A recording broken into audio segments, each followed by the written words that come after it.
व्रत स्थानों पर विजय करने वाला भक्ति के साथ श्रद्धा के साथ किसी भी दिन मनुष्य सत्यनारायण भगवान की प्रातः काल के समय ब्राह्मणों बांधुओं के साथ धर्म परायण होकर के पूजा करे और भक्ति भाव के साथ नैवेद्य केले का फल, घी, गेहूं और दूध, गेहूं का आटा सवाई मात्र में लेवे। अगर गेहूं का आटा न हो तो चावल का आटा हो, शक्कर नहीं है तो गुड़ हो, सवाई परिक्रमा में लेकर के योग्य पदार्थ जमा करके और भगवान को अर्पण कर देवे तथा बांधुओं सहित ब्राह्मणों को भोजन करवावे। तत्पश्चात स्वयं भोजन करे, नित्य गीत आदि से आचरण करके और भगवान सत्यनारायण भगवान का स्मरण करते हुए समय व्यतीत करे। तो इस तरह के ब्राह्मण व्रत करने से सब मनुष्य जो है इच्छा निश्चय ही पूरी होती है। विशेषकर कलकाल में भूमि पर यही एक मोक्ष का सरल उपाय है। इति श्री स्कंदे पुराणे रेवाखंडे प्रथमोध्याय। बोलिए सत्यनारायण भगवान की जय। उसमें एक आहुति दे दो, अग्नि अग्नि उसमें है नहीं।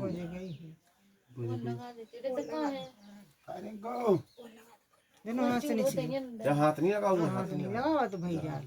चलो मैं एक फूल और चावल हाथ में ले लो और फिर डाल दियो। तो सूत जी बोले कि हे ऋषियों, जिसने है पहले समय में इस व्रत को किया था उसका इतिहास कहता हूँ, सो ध्यान से सुनो। सुंदर काशीपुरी नगरी में एक अत्यंत निर्धन ब्राह्मण रहता था और भूख और प्यास से बेचैन होकर के नित्य पृथ्वी पर यहाँ वहाँ घूमता था। तो ब्राह्मणों से प्रेम करने वाले भगवान ने ब्राह्मण का रूप धारण किया और बूढ़ा ब्राह्मण बन गए।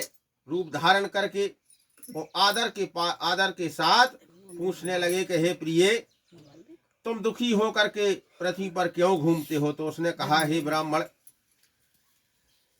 हे श्रेष्ठ ब्राह्मण, यह सब मुझसे सुनो, मैं सुनना चाहता हूं। भगवान तो सुनने के लिए ही आए हैं। ब्राह्मण बोला कि मैं निर्धन हूं, ब्राह्मण हूं, भिक्षा के लिए पृथ्वी पर भ्रमण करता हूं। हे भगवान, यदि आप इसका कोई उपाय जानते हो तो कृपा करके कहें। तो वृद्ध ब्राह्मण जो थे विष्णु भगवान थे, वो बोले कि ये सत्यनारायण भगवान मन वांछित फल देने वाले हैं, इसलिए हे ब्राह्मण तू उनका पूजन कर, जिसके करने से मनुष्य सब दुखों से मुक्त होता है। ब्राह्मण को व्रत का सारा विधान बतला करके बूढ़े ब्राह्मण का रूप धारण करने वाला सत्यनारायण भगवान अंतर ध्यान हो गए। ब्राह्मण ने जब आंखें खोली तो देखा कि वहां कुछ नहीं। ब्राह्मण कहने लगा कि भैया, ये तो भगवान ही है जो हमें उपाय बता करके अंतर ध्यान हो गई। तो वृद्ध ब्राह्मण ने बतलाया है कि मैं उसका व्रत करूंगा। यह निश्चय करने पर उसे रात में नींद नहीं आई और सवेरा होता है। सवेरा हुआ तो वह भगवान सत्यनारायण के व्रत का निश्चय करके भिक्षा के लिए चला। तो उसको भिक्षा में बहुत सा धन मिला, जिसने बांधुओं के साथ उसने एक भगवान सत्यनारायण का व्रत किया। इसके करने से वह ब्राह्मण सब दुखों से छूट करके अनेक प्रकार की संपत्तियों से युक्त हुआ। उस समय से वह ब्राह्मण हर मास व्रत करने लगा, हर पुणे के दिन करने लगा। इस तरह के सत्यनारायण भगवान के व्रत को जो संसारी व्यक्ति करेगा उसके सब दुख छूट जाएंगे। इस तरह के नारद जी ने श्री नारायण से कहा हुआ है। यह व्रत मैंने तुमसे कहा है कि हे प्रिय, मैं और क्या कहूँ। कि ऋषि बोले कि हे मुनिवर, संसार में किस ब्राह्मण से सुन करके किस किसने इस व्रत को किया है, हम यह सुनना चाहते हैं। इसके लिए हमारे मन में श्रद्धा है। तो सूत जी बोले कि हे मुनियों, जिसने इस व्रत को किया है वह मैं सब सुनो। एक समय एक ब्राह्मण धन व ऐश्वर्य के अनुसार सह परिवार के साथ व्रत करने को तैयार हुआ। उसी समय भगवान ने एक लकड़हारे को प्रेरणा दी, और लकड़हारे को प्रेरणा ऐसी दी कि भैया रोज ही लकड़ी बेचने जाता है, जंगल में। अब जब भगवान की प्रेरणा से एक मोहरी लकड़ी नहीं मिली उसको, जंगल में बहुत दूर निकल गया। कैसे वो भी परेशान था लकड़हारा। ब्राह्मण के ऊपर भगवान की कृपा हो गई। अब लकड़हारे के लिए जब उसकी परीक्षा लाई गई तो जंगल में बहुत दूर निकल गया। लकड़ी नहीं मिले, रोज लकड़ी मिलती थी। उस दिन जब भगवान ने उनकी परीक्षा ली तो लकड़ी नहीं मिल रही। अब जब जंगल में बहुत दूर निकले, फिर भगवान का उसने नाम लिया कि हे भगवान, आज तो हमें क्या हो गया है, कहीं लकड़ी नहीं दिखाई दे रहा, इतना बड़ा जंगल है। अब जाकर के थोड़ा सा आगे चलता है तो इकट्ठी लकड़ी मिली। अब जब मिल जाती है तो उसने जैसे ही लकड़ी को अपना गट्ठा बांधा और जैसे ही अपने उसने सिर पे रखा तो इतना प्यासा हो गया कि उस पे चलते नहीं बन। अब वो जल तो साथ में लिए नहीं, कैसे लकड़ी जल्दी मिल जाती थी सो ले करके वो अपना आ जाता था। और जब वहां जब नहीं मिला, भाई प्यासा इतना होगा कि भगवान अब कहाँ से, भगवान से प्रार्थना करता है कि भगवान अरे कैसे जल मिल जाता तो हमारा जो बोझ जो है हमारे घर तक पहुंच जाता। चारों तरफ देखता है कहीं जल दिखाई नहीं देता। मन में विचार किया, भगवान का नाम लिया, सिर पर अपनी लकड़ी रखी, धीरे धीरे चलता है। चलने के बाद में जैसे ही जंगल से बाहर निकलता है तो वो सतानंद नाम की जो ब्राह्मण को भगवान की कृपा हुई थी वो ही मकान दिखाई दिया। तो उसने सोचा कि चलो ये मकान बना है, चलो भाई यहाँ जल मिल जाएगा। तो अपनी रास्ता छोड़ करके दूसरी रास्ता पकड़ करके उस मकान पे गया। मकान में पहुंचने के बाद में वहां पुणे का दिन है और वहां भीतर सत्यनारायण भगवान की कथा चल रही। किसी ने सुना ही नहीं, बाहर से आवाज लगा रहा कि भैया अंदर हो तो हमें जल पिलवा दो। अब जब वहां कोई बाहर है ही नहीं, कथा चल रही, तो सब लोग जैसे अपन कथा में बैठे, अब बाहर से आदमी आवाज दे रहा है तो कोई सुनेगा ही। तो ऐसे ही वो आवाज दे रहा है, कोई ने नहीं सुनी। अब वो मन में विचार करता है कि भैया दूसरा कोई मकान होता तो जाकर के वहां जल पी लेते, मकान तो एक ही है, भगवान तो परीक्षा ले रहे हैं। हाँ। तो वो जो है फिर उसने मन में विचार किया कि भैया लकड़ियों को नीचे रखो, वो बोले अपन मकान में चलते हैं, कोई भी तो होगा। जो अंदर गया तो पुणे का दिन था, तो भैया आंगन में ऐसी भगवान सत्यनारायण की कथा चल रही। जो अंदर पहुंचो और भगवान को जैसे ही उसने भगवान को प्रणाम किया तो सब कुछ भूल गया कि हम प्यासी।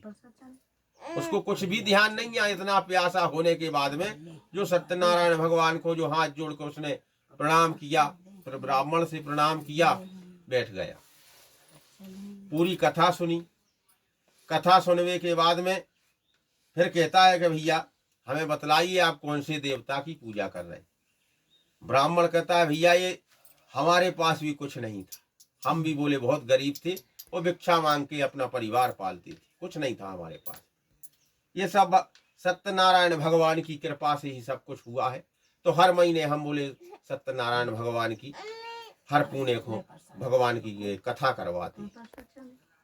लकड़हारे ने भी मन में विचार किया कि भैया जब अब लकड़हारे ने कहा कि ब्राह्मण के ऊपर भगवान की कृपा हो गई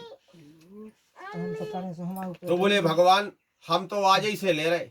संकल्प उसने तुरंत लिया, प्रसाद खाया, जल पिया। बाद में ब्राह्मण से कहता है भैया हम अधिक प्यासे थे, हम तो सब कुछ भूल गए, बोले हमें तो कुछ भी ध्यान नहीं है कि हम प्यासे थे। और जब अब अभी जो प्रसाद खाया अब हमें लग रहा है कि भैया हम प्यासे, पहले तो हम सब कुछ भूल गए।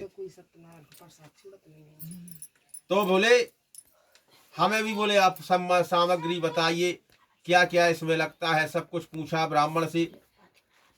बोले हमारे यहाँ भगवान की कृपा हो जाएगी तो हम तो आज ही लकड़ी लेकर के जा रहे हैं, ये आज की बेच के ही भगवान सत्यनारायण का ही व्रत करेंगे। लकड़हारे ने भी अपना मन में विचार कर लिया। लकड़हारा जो है धनवान लोगों की बस्ती में पहुंचा। पहुंच करके जिस गली में से निकला, जब भगवान का उसने संकल्प लिया तो भगवान तो उसी समय से तुरंत प्रसन्न हो गए कि बताओ एक गरीब आदमी, इसके पास कुछ नहीं है, वो लकड़ी बेच करके अपना परिवार पालता है और मन में देखो इतनी श्रद्धा है कि आज हमारे घर के लिए कुछ नहीं बचे, मानो भगवान सत्यनारायण का व्रत करेंगे। तो उसने तुरंत घर नहीं गया, सीधा जो जंगल से आया वहीं वो प्रसाद और चिन्ना मिर्च पिया है और जल पिया है और सीधे बाजार में गया, धनवान लोग जहां रहते। जहां रोज ही लकड़ी लेकर के बेचने जाता है। वहीं जाकर के उसने रास्ते में से जा रहा है, गली में से, तो भैया हम लोग मिलते हैं, जहां से जा रहा है तो भैया रास्ते में कोई ना कोई तो मिलते रहते हैं लकड़ी वाले। अब इसने आवाज लगाई, भैया लकड़ी ले लो, लकड़ी ले लो। अब जैसे ही आवाज लगाई तो भगवान की देखो कृपा है, आवाज लगाई तो जो व्यक्ति मिले वही कह रहा भैया ये लकड़ी हमें दे दो। कैसे? ऊपर भगवान की पहले ही कृपा हो गई कि जो सादा लकड़ी आई थी वह चंदन की बन गई। जा तो लकड़हारे को मालूम नहीं आके लिए, जा तो जो देख रहा है वो वही को मालूम है कि भैया ये चंदन की लकड़ी। तो मन में विचार किया लकड़हारे ने कि भैया देखो अभी तो हम रोज बेचने आते हैं, कोई पूछता ही नहीं, और आज तो भैया जो भी व्यक्ति मिल रहा भैया वो हम कह रहा कि भैया हम ही को दे। उसने मन में विचार किया भैया एक मोहरी लकड़ी है, कितने जने ठोक रहे हैं, बोले देख देना तो एक कोई। उसने तुरंत उतारी नीचे लकड़ी, जैसे ही नीचे उतार के रखता है तो देखी चंदन की लकड़ी। अब वो तो मूड पे रखे तो उसको कोई मालूम ही नहीं है कि भैया लकड़ी काय की। बड़ा प्रसन्न हुआ कि ये तो भगवान की कृपा है।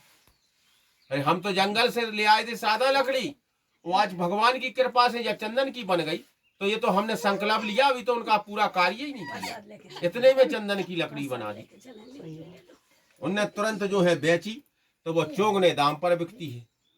अब सादा लकड़ी से चंदन की लकड़ी तो चौगने दाम पे बिकेगी, चौगने दाम पे उसने बेची। बेच करके में सीधा बाजार जाता है, और बाजार से जो है पक्के केले की फली, शक्कर, घी, दूध, दही, गेहूं का आटा, सवाई मात्र में पूरे सत्यनारायण भगवान की पूरी सामग्री खरीदी। खरीद करके और लेकर के अपने घर आया, अपने भाइयों को, परिवार को बुलवाया और भगवान सत्यनारायण का व्रत पूजन किया। व्रत के प्रभाव से वह बूढ़ा लकड़हारा, ना तो उसके यहाँ कोई संतान थी, तो धन पुत्र आदि से संपन्न हुआ, युक्त हुआ और संसार के समस्त सुखों को भोग करके वैकुंठ धाम हो गया। इति श्री स्कंदे पुराणे रेवा खंडे द्वितीय अध्याय। बोलिए सत्यनारायण भगवान की जय।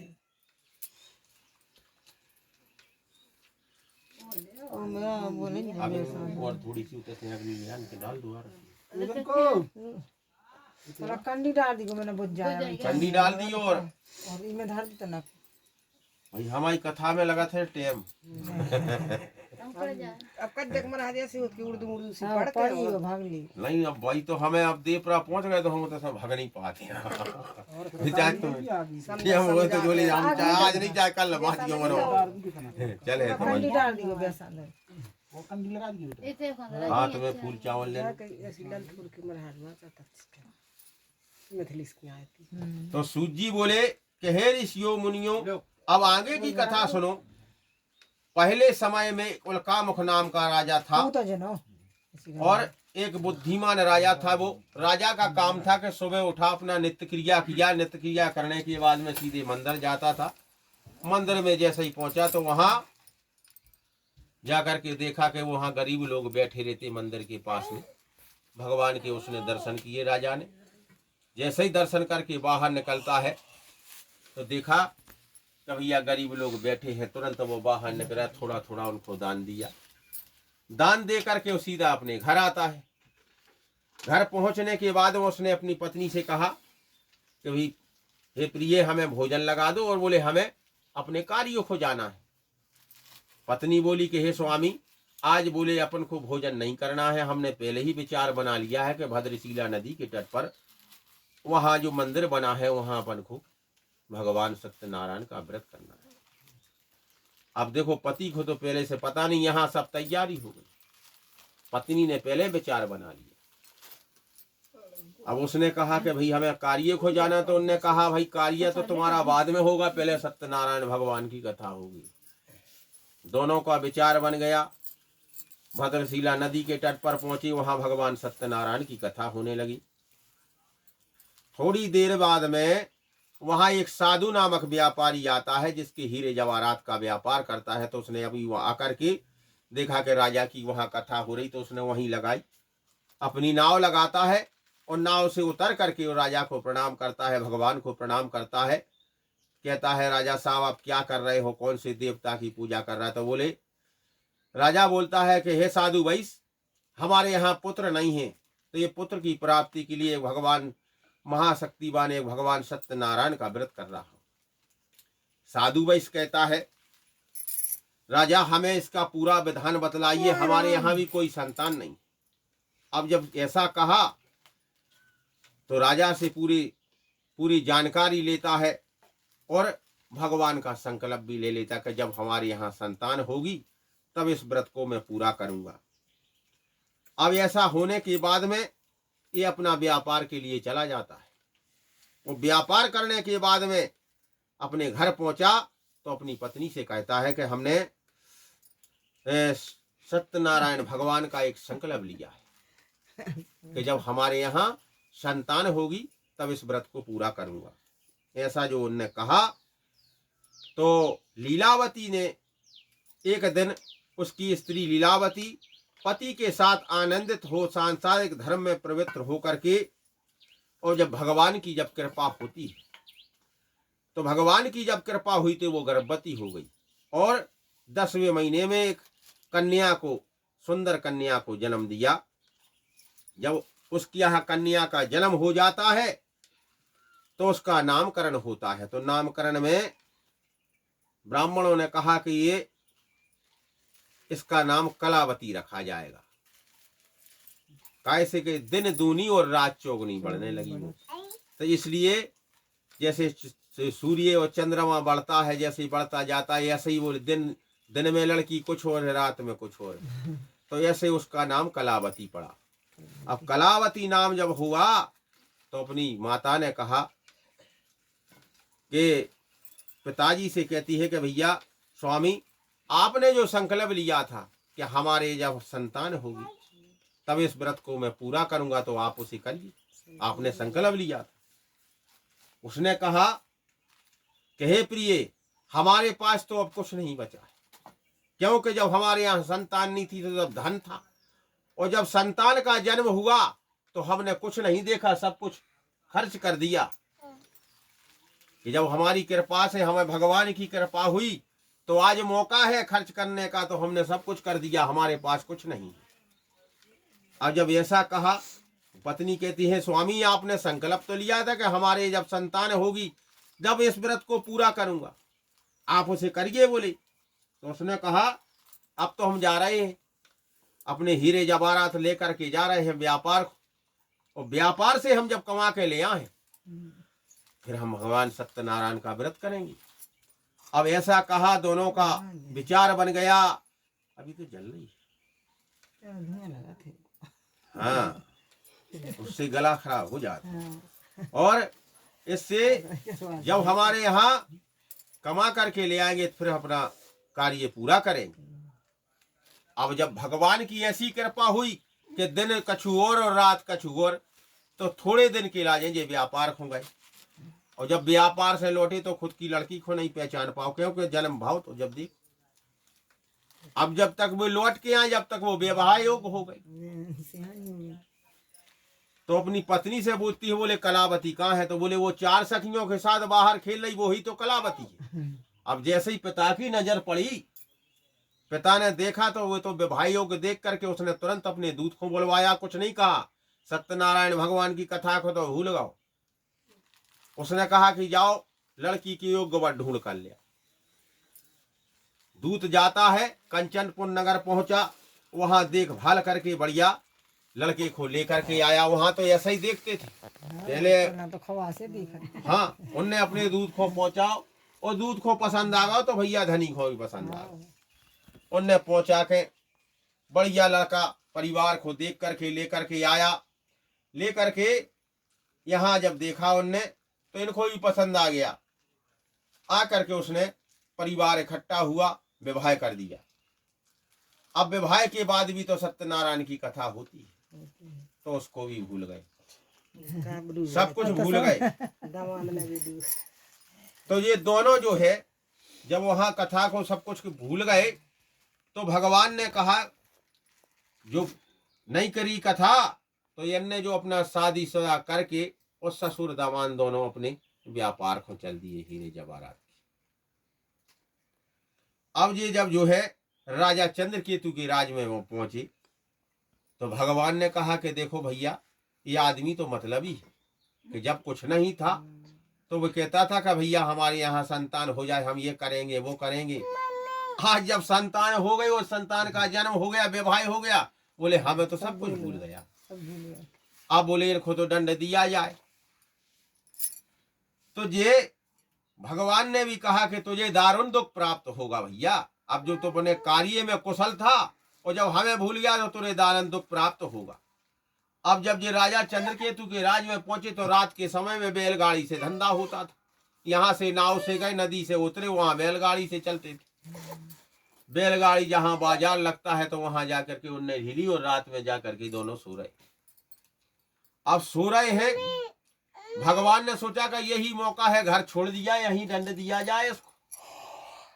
तो उनने तुरंत जो है माया के चोर बनाए भगवान ने और राजा चंद्रकेतु के जाकर के उनके कहा, आदेश किया कि जाओ राजा चंद्रकेतु के खजाने से चोरी करो। अब जहां पहरेदार लगे हैं वहां कोई घुस पाएगा। अब माया के चोर तो जहां चाहे पहुंच जाएंगे।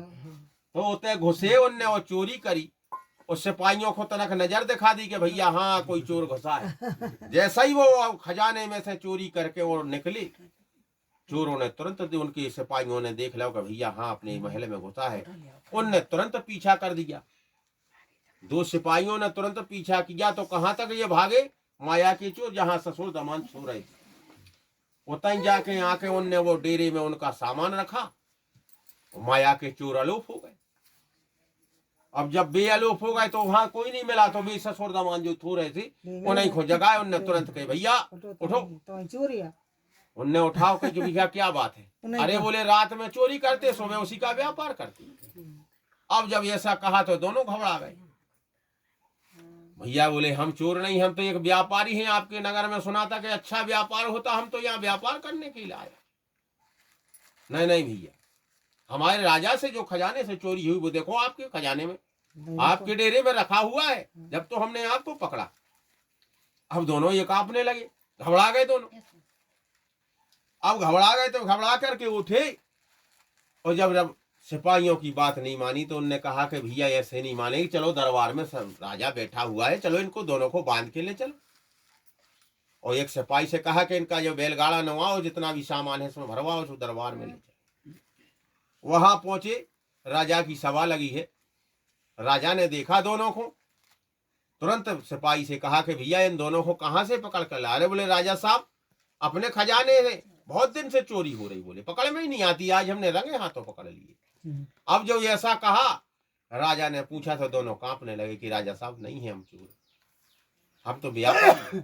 अब जब ऐसा कहा, अब जब राजा की बात नहीं माने तो उनको तो दंड मिलेगा। राजा ने तुरंत आदेश कर दिया कि जाओ भैया इनको हथकड़ी डालो, बेड़ियां डालो, बोले जाकर के कारावास में डाल दो, इनका जितना भी धन है जाकर के खजाने में डलवा दो हैं, और इनके बैलों की राजें जाके अपनी उसमें कर दो और पूरा सामान वामान सब जो है अपने खजाने में डलवा दो। तुरंत जो आदेश किया तो भैया वहां तो सिपाही खड़े ही हैं, राजा का आदेश मानते ही उनने तुरंत इनको हथकड़ी बेड़ी डाल के जाकर के कारावास में डलवा दिया, इनका सारा धन छीन लिया। अब जब ये दोनों कुछ नहीं बचा, अब जेल में हैंगे। अब ना तो उनका घर का पता है कि भैया हमारी पत्नी है, माँ पत्नी दोनों को छोड़ के आए वह कैसी है।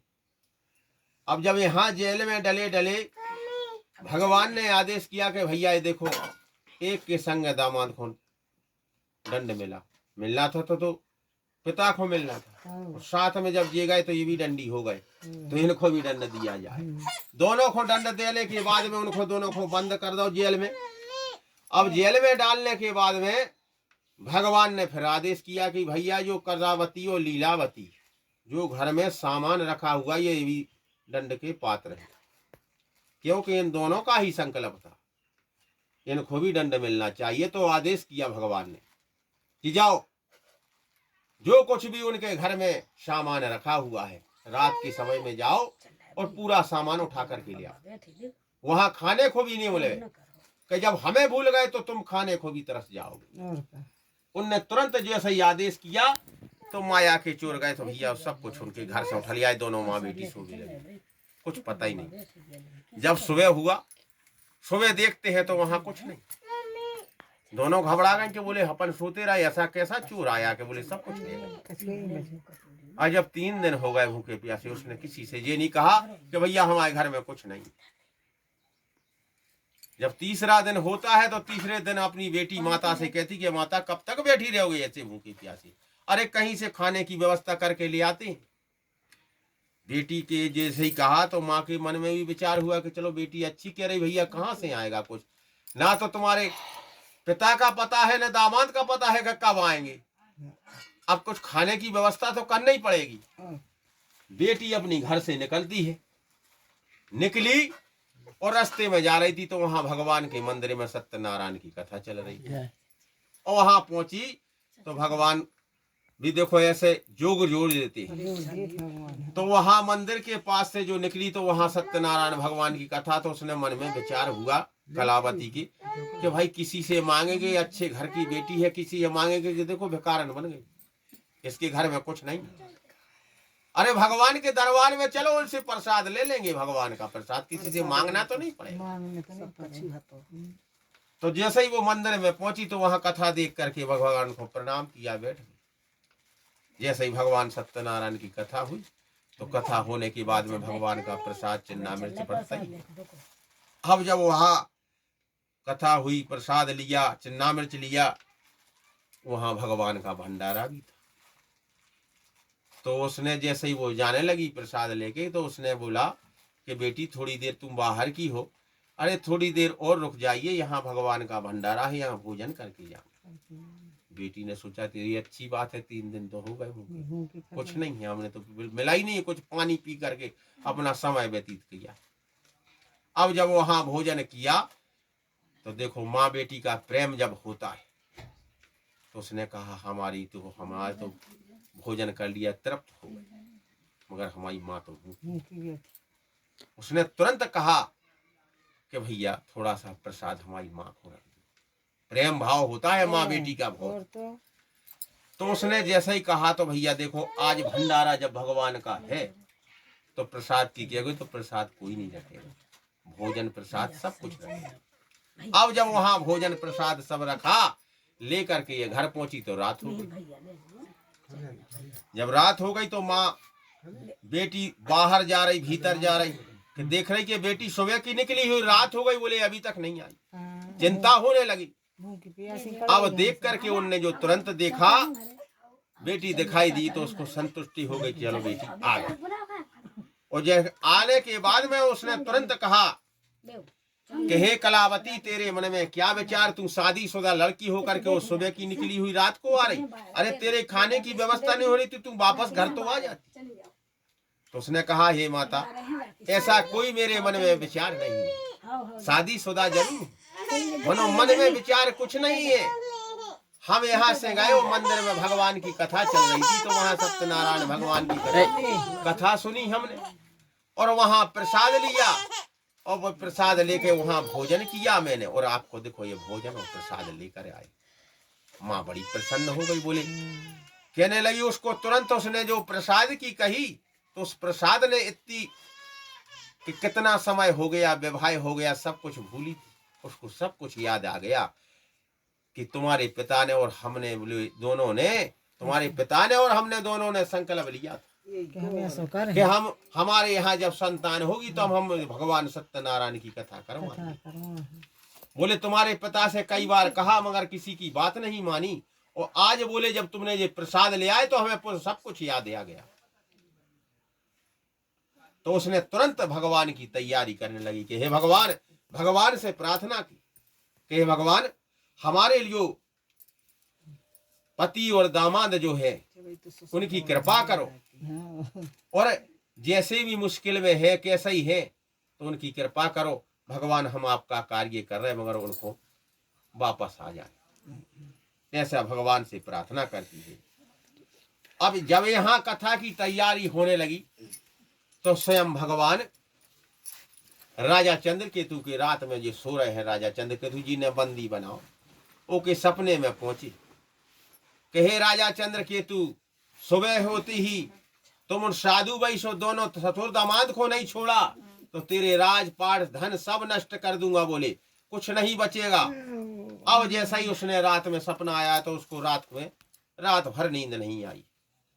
वो राजा को सुबह हुआ, उसने नित्य क्रिया किया। नित्य क्रिया करने के बाद में भगवान के दर्शन किए और दर्शन करके जैसे ही राजा अपने राजसभा में पहुंचा, वहां पहुंचता है और जैसे ही बैठा तो भैया राज दरबार की भीड़ लगी।